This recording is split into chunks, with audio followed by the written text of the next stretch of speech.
আপনি যত বড় ভালো মানুষই হন, তারপরেও আওয়ামী লীগ বলবে সে খারাপ।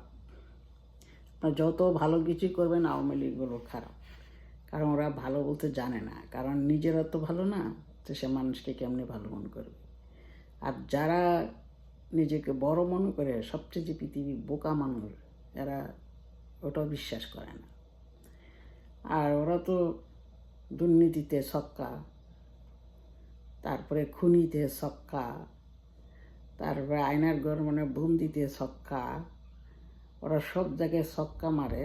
তো যার জন্য ওরা কাউকে বিশ্বাস করতে পারে না, চোর কখনো কাউকে বিশ্বাস করতে পারে না। তো লাস্টে একটা কথাই বলবো, যে চুরি চুরি করে গোসল করতে যায়, চোরে তাহাজ্জুদের নামাজ পড়তে যে যায়, তাকে দিল চোরে মনে করে চোর, যার মনে যেটা ভালো লাগে সেইটা। তো এই সে কথা আর কি, আওয়ামী লীগের পরিস্থিতি।